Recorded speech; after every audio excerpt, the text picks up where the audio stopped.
Hey guys, welcome back to THFE. This is Psychoduck, and I am here with another competitive map feature.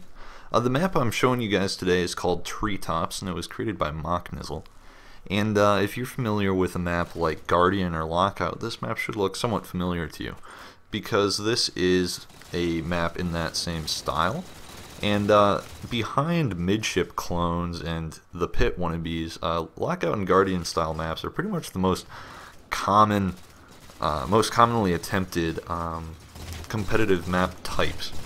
And while they're very common, it's very, very rare to see a really good one. In the past, in Halo 4, I've featured Stigma and what was it, Mutant, both of which are solid maps, but this map really is the best map of this style I've seen in Halo 4, and it's really fantastic for one-site extraction.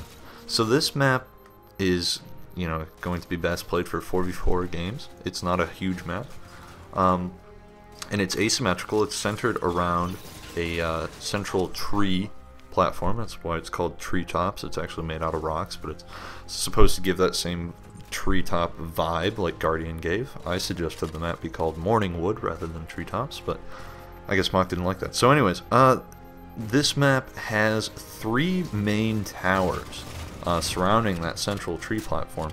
You have sort of the orange tower or the BR tower, you have the red tower and the blue tower, which are attached to red and blue bases.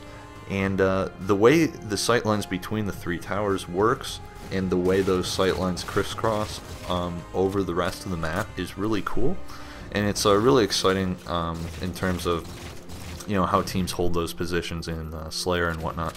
But everything gets really interesting in one-site extraction.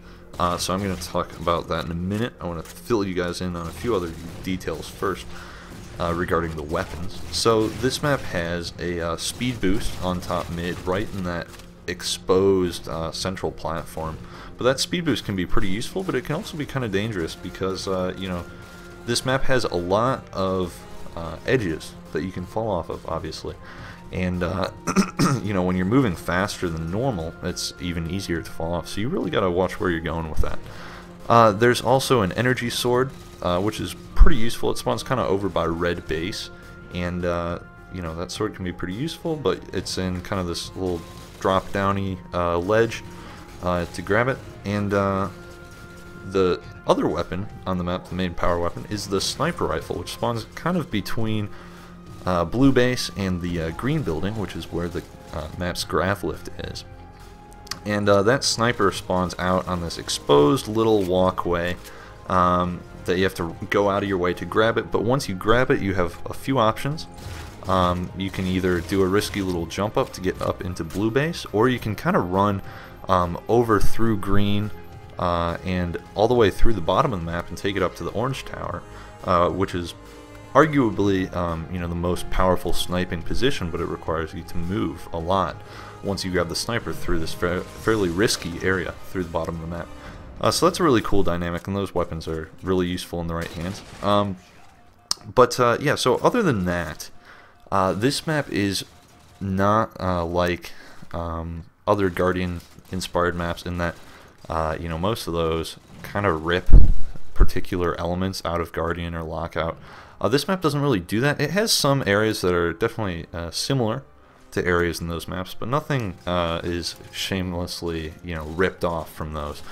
So it's definitely got its own identity, and all the geometry is kind of unique. So like there is a grav lift on the map, but the way it works is a little bit differently than the lift on Lockout or Guardian, and that sort of thing. And the BR tower on here functions kind of like the BR tower on Lockout, but it's a little different, So anyways, let's talk about one-site extraction, because this is one of the best one-site maps you're gonna find in Halo 4. It's up there with like the Ark. And the reason for that is just the way the sites are laid out in relation to how those 3 towers work. So Alpha site is in the dead center of the map, and it's you can see it from all 3 towers, but depending on where you arm it, because you can pick where you arm the site, you can arm it so it's only in sight of like 2 towers. So then if you're holding, if the enemy team's holding like Orange Tower, you can arm it so that they can't see it from Orange Tower. and then you can cover it from Blue Tower. So then from there it goes over to the back green little elbowy thing behind the lift, which is coverable best from red tower, and then from there it moves over to the top of orange tower, BR tower, and then from there it moves into red base. So each time the site moves, your position that you have to be holding completely changes.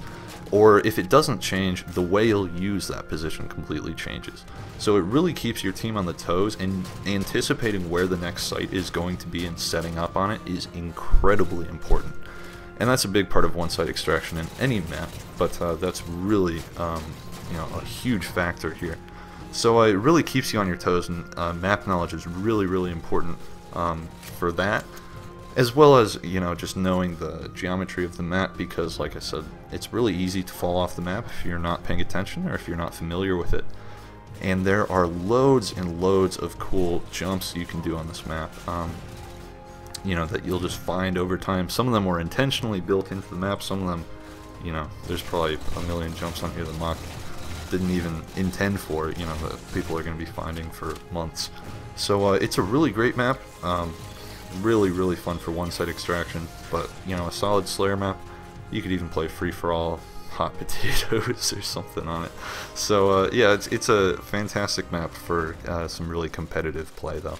You know, team-based play for one-site extraction. So I hope you guys enjoy it. It's you know, it's just a really cool map to look at anyways, as a Guardian-inspired map. And yeah, it's a lot of fun. So I hope you guys enjoy it, and I'll talk to you guys next time. Thanks for watching. Bye-bye.